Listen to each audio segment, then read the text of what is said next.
മരമടി എന്നാൽ മൃഗത്തോട് മനുഷ്യനെതിരിടുന്നതിന് പകരം മൃഗവും മനുഷ്യനും ഒത്തൊരുമിച്ച് ഓടി വിജയിക്കുന്ന വാശിയേറിയൊരു കളി മാത്രമായിരുന്നു. വെയിലിൽ പാകം വന്ന നെൽപ്പാടങ്ങൾ, വിളവെടുപ്പ് കഴിഞ്ഞ് മണ്ണും വെള്ളവും ചേർന്ന വയലുകൾ, ഗ്രാമത്തിൻ്റെ ഹൃദയമിടിപ്പായി ഒരിക്കൽ മുഴങ്ങിയിരുന്നൊരു ഉത്സവം. അതാണ് മരമടി മത്സരം അഥവാ കന്നുകൂട്ട് മത്സരം. കർഷകൻ്റെ ജീവിതത്തിൽ കാളകൾ കുടുംബാംഗങ്ങളെപ്പോലെയായിരുന്നു കാലം. കൃഷിയൊക്കെ തീർന്ന ശേഷം അവയുടെ ശക്തിയും വേഗവും ആഘോഷിക്കാനായിരുന്നു ഈ മത്സരം.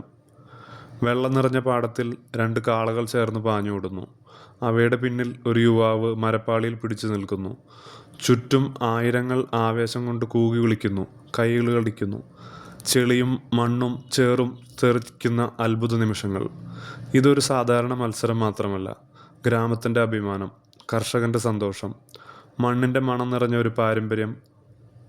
എന്നാൽ കാലം മാറി, നിയമങ്ങൾ മാറി. ഇന്ന് മരമടി മങ്ങിപ്പോയൊരു ഓർമ്മയായി മാത്രം ശേഷിച്ചാലും കേരളത്തിൻ്റെ ഗ്രാമജീവിതത്തിൻ്റെ ഉത്സാഹം പറയുന്ന കഥയായി അതെന്നും ജീവിക്കുന്നു.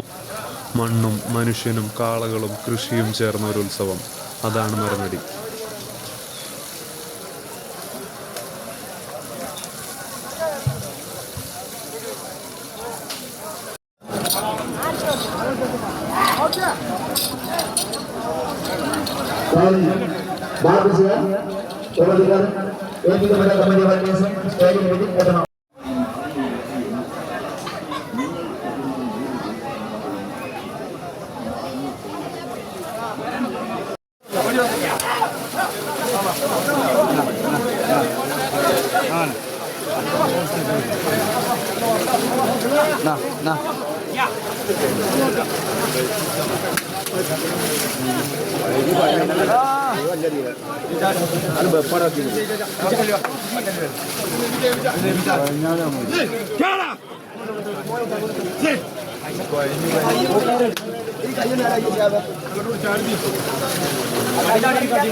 രൂപ.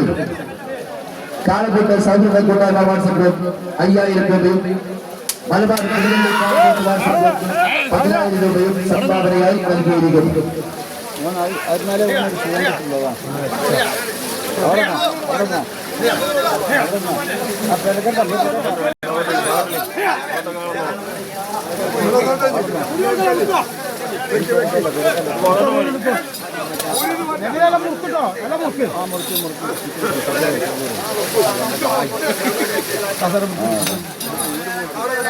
മുത്തോടി മുത്തോ Oke.